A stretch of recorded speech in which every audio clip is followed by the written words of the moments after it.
आज का दौर कैसा दौर है? इंसान प्रेशराइज्ड है,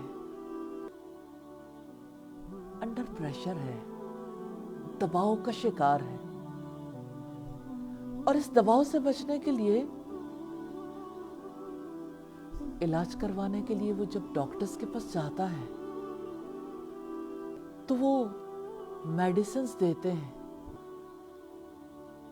उन दवाओं के खाने से कितने ही लोग हैं जो सोते रहते हैं, फिर सोचने के काबिल नहीं रहते।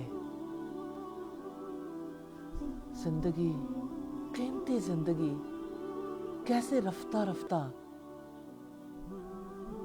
मौत जैसी नींद की आगोश में चली जाती है और नींद से मौत की तरफ चली जाती है।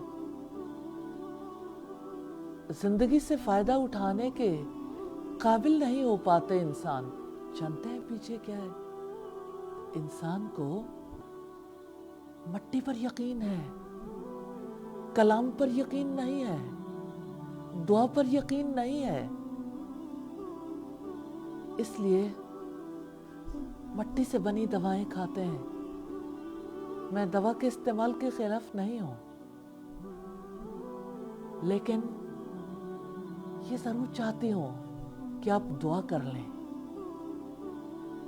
मोहम्मद रसूलुल्लाह सल्लल्लाहु अलैहि वसल्लम इसी मकसद के लिए आए थे कि इंसानों को प्रेशर से निकालें, बोझ से आजाद करें।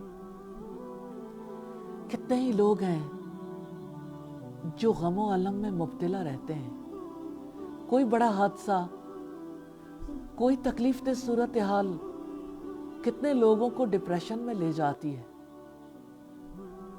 और फिर अब देखें, वो इंसान जो इरादे बांधता है और तोड़ देता है, जब कामों से आजिज आ जाता है, सुस्त पड़ जाता है, और सुस्ती इंसान को कुछ करने के काबिल नहीं छोड़ती।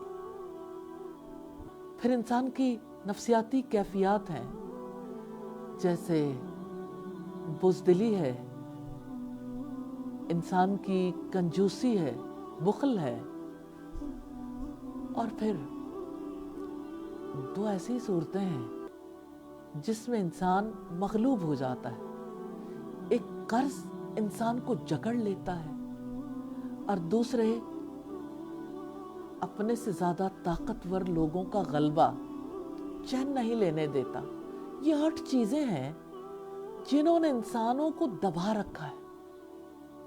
दबे हुए इंसान नॉर्मल जिंदगी कैसे बसर कर सकते हैं? दबाव से कैसे निकल सकते हैं? दुआ कर लें। मोहम्मद रसूलुल्लाह सल्लल्लाहु अलैहि वसल्लम ने जो दुआ सिखाई, अल्लाहुम्मा इन्नी औज़ु बिका मिनल हम्मी वल हज़नी वल अज्ज़ी वल कसली वल जुब्नी वल बुखली व ज़लाइद दैनी व गलबतिर रिजाल।